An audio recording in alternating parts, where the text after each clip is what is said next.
सुलेखा की शादी के 2 दिन बीत गए हैं। नया ससुराल उसे अच्छा लगने लगा है। इन 2 दिनों में उससे सभी ने प्यार से बात की है और उसका पति सुरेश तो उसके प्यार में दीवाना है। सुलेखा सपनों की जिंदगी जी रही है, लेकिन रात को उसका पति उससे कहता है, सुलेखा, आज 2 दिन हो गए हैं हमारी शादी को, तुमने अभी तक रसोई में कदम ही नहीं रखा। वो जी, नया घर है ना, इसीलिए सब कुछ समझने में थोड़ा समय लग रहा है। मैं बहुत जल्दी रसोई में जाऊंगी, आप चिंता मत कीजिए।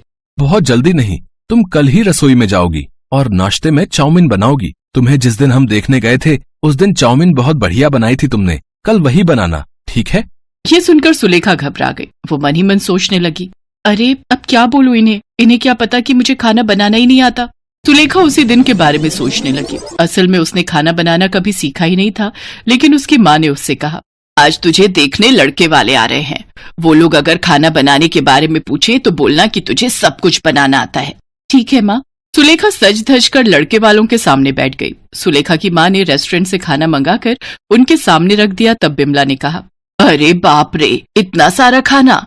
हाँ जी, सब कुछ मेरी बेटी ने अपने हाथों से बनाया है, खाकर देखिए। रेस्टोरेंट का चाउमीन बहुत अच्छा था। चाउमीन खाकर सभी सुलेखा की बहुत तारीफ करने लगे। वाह, चाउमीन तो बहुत स्वादिष्ट है, मुझे चाउमीन बहुत पसंद है। हाँ बेटा, अब तुझे हर रोज चाउमीन खाने को मिलेगा, बस एक बार ये शादी हो जाए। और शादी हो भी गई। अब सुरेश चाउमीन खाने के लिए जिद करने लगा। अगले दिन सुबह सुलेखा नींद से उठी और उसकी जेठानी ने उससे कहा, सुलेखा, जल्दी से रसोई में जाओ और हमारे लिए चाउमीन बना कर लाओ, देवर जी कब से इंतजार कर रहे हैं। हाँ सुलेखा, जल्दी से चाउमीन बनाओ, पेट में चूहे दौड़ रहे हैं। सुलेखा पूरी तरह से घबरा गई। वो रसोई में चली गई और अपनी माँ को कॉल लगाया। क्या बात है बेटी, सुबह सुबह कॉल क्यों किया? सब कुछ ठीक तो है ना? नहीं माँ, गड़बड़ हो गई। ये लोग मुझे चाउमीन बनाने को कह रहे हैं। आपने उस दिन झूठ क्यों बोला था? झूठ नहीं बोलती तो तेरी शादी कैसे होती? तुझे खाना बनाना नहीं आता है, इस वजह से वो लोग तुझे कभी नहीं अपनाते। अब तो मैं भुगत रही हूँ ना माँ, अब मैं चाउमीन कैसे बनाऊँ, आप ही बताइए। बहुत आसान है बेटी, पहले पैकेट से चाउमीन को निकालकर पानी में उबाल ले, उसके बाद सब्जियों को तेल में फ्राई कर ले, उसके बाद। तभी वहां सुलेखा की सास आ गई। सुलेखा को फोन काट देना पड़ा। क्या बहू, चाउमीन बना रही हो ना? बनाओ बनाओ, मेरे मुंह में पानी आ गया है। क्या जबरदस्त चाउमीन बनाई थी तुमने उस दिन। धन्यवाद माँ जी, लेकिन क्या तुम्हें कुछ मदद चाहिए क्या? नहीं, मदद की जरूरत नहीं है, मैं कर लूंगी। ठीक है बहू, अब जल्दी से बनाओ। ये कहकर बिमला चली गई। सुलेखा ने फोन की ओर देखा। फोन की बैटरी खत्म हो गई थी। अरे यार, ये भी कोई टाइम है बैटरी खत्म होने का? माँ ने क्या कहा था? चाउमीन को पानी में उबालना पड़ेगा। हाँ, मैं वही करती हूँ। सुलेखा के पसीने छूटने लगे, लेकिन सुलेखा ने हार नहीं मानी। उसने पैकेट से चाउमीन निकाली और उबलते हुए पानी में डाल दी।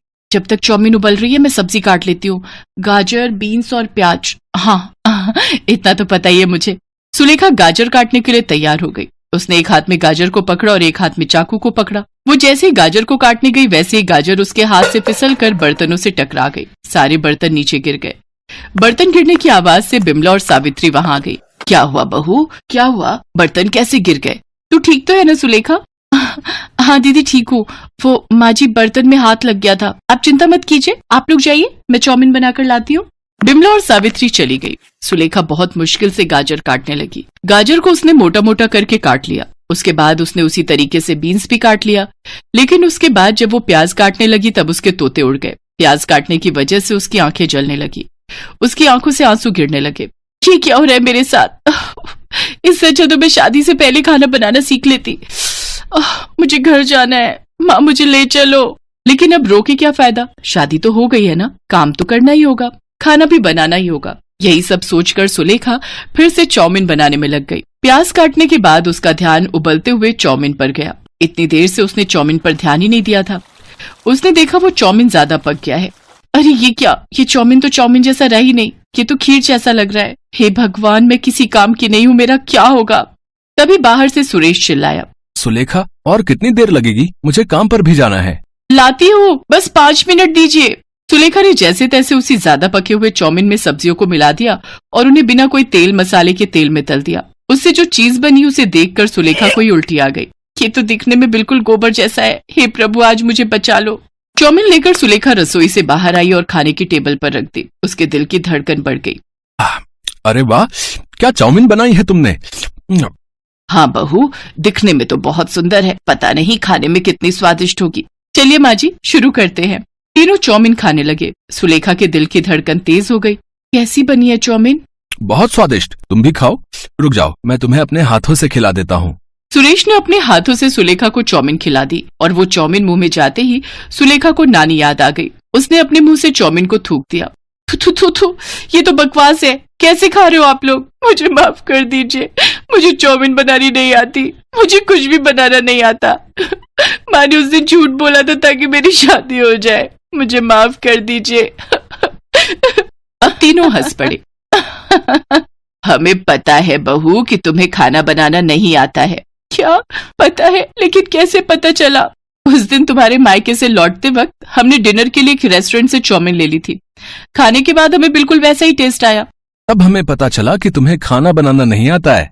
तो फिर आपने मुझसे शादी क्यों की? बहू, खाना बनाना जरूरी होता है, लेकिन उसे शादी से पहले ही सीखना पड़ेगा, ये किसने कहा? शादी के बाद भी सीखा जा सकता है। तुम हमें बहुत पसंद आई थी सुलेखा, इसलिए हमने शादी के लिए हाँ बोल दिया था। आप लोग कितने अच्छे हो। मैं आज से ही खाना बनाना सीखूंगी।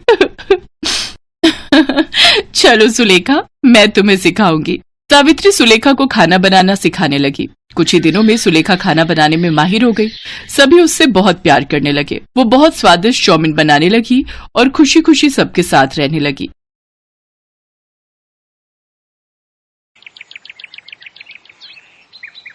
नताशा के चले जाने की वजह से घर में दुख का माहौल बन गया था।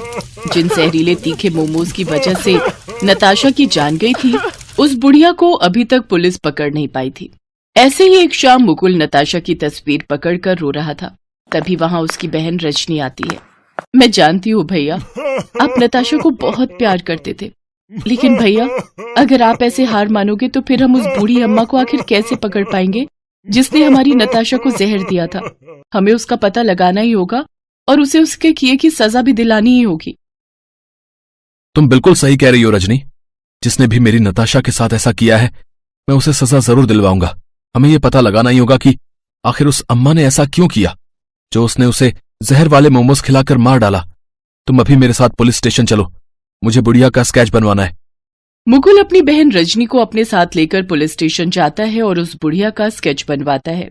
पुलिस उस बुढ़िया की छानबीन शुरू कर देती है। पुलिस बुढ़िया की तलाश शुरू कर देती है, लेकिन उसका कहीं भी पता नहीं चलता और आखिरकार थक हार कर पुलिस को ये केस बंद करना पड़ता है। नताशा के पिता एक रोज मुकुल से मिलने आते हैं। बेटा, मैंने अपनी इकलौती जवान बेटी को खोया है। मैं ऐसे हाथ पे हाथ रखकर नहीं बैठ सकता। मुझे किसी भी हालत में उस बुढ़िया को सजा दिलवानी ही होगी। आप बिल्कुल सही कह रहे हैं अंकल जी। जब तक मैं इस बात का पता नहीं लगा लेता कि आखिर उस बुढ़िया ने नताशा और रजनी को वो जहरीले तीखे समोसे देने की कोशिश क्यों की, मैं चैन से नहीं बैठूंगा। ऐसे ही कुछ दिन बीत जाते हैं। फिर एक रोज मुकुल जब मीटिंग के लिए शहर से बाहर जा रहा था तो रेलवे स्टेशन पर उसकी नजर एक बूढ़ी अम्मा पर जाती है जो कि मोमोज बेच रही थी। मुकुल सोच में पड़ जाता है। अगर मैंने सीधे जाकर इससे सवाल किया तो ये यहां से भाग जाएगी। फिर हम कभी नहीं जान पाएंगे कि इसने ऐसा क्यों किया। पहले मुझे इसे अपनी बातों में फंसाना होगा। राम राम काकी, ये मोमोज कैसे दिए? 20 रुपए प्लेट है बेटा। अरे वाह, ये तो बहुत ही सस्ते हैं। अरे बेटा, इस उम्र में तो बस पेट भरने के लिए कमा लूं उतना ही काफी है। महंगा बेचकर मैंने कौन सी जमा पूंजी इकट्ठी कर लेनी है। बोलो कितनी प्लेट करूं? आप एक प्लेट पैक कर दो।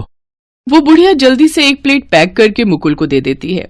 मुकुल वो मोमोज लेकर उसी डॉक्टर के पास जाता है जिसने नताशा और रजनी का इलाज किया था। डॉक्टर जल्दी से उस मोमोज का टेस्ट करता है और फिर मुकुल से कहता है, मुकुल, इन मोमोज में भी जहर मिला हुआ है। ये वही जहर है जो नताशा और रजनी के पेट में से मिला था। रजनी की जान तो मैंने जैसे तैसे बचा ली थी, लेकिन नताशा के पेट में ज्यादा मात्रा में जहर जाने की वजह से उसकी जान चली गई। ऐसे तो न जाने ये कितने लोगों को जहर दे चुकी होगी और कितनों को मौत की नींद सुला चुकी होगी। हमें कुछ ना कुछ करना ही होगा, नहीं तो न जाने ये कितने लोगों की जान ले लेगी। इतना कहकर मुकुल पुलिस स्टेशन जाता है, जिसके बाद वो इंस्पेक्टर के साथ मिलकर उस बुढ़िया को पकड़ने का प्लान बनाते हैं। ऐसे ही एक रोज मुकुल उस बुढ़िया के पास जाता है। राम राम काकी, कैसी हो? आपके ये तीखे मोमोज तो मेरे सभी दोस्तों को बहुत पसंद आए, और मेरी बहन, उसका तो पूछो ही मत, वो तो आपकी फैन ही हो गई। आप ऐसा करो, आज 5 प्लेट पैक कर दो। तुम जैसे लोगों की वजह से ही तो मुझ गरीब का पेट भर पाता है। मैं अभी 5 प्लेट पैक कर देती हूँ। लेकिन बेटा, तुम अपने आस पड़ोस के बच्चों को भी कहना कि मुझसे ही आकर मोमोज खरीदा करे। उन्हें अच्छा स्वाद मिलता रहेगा।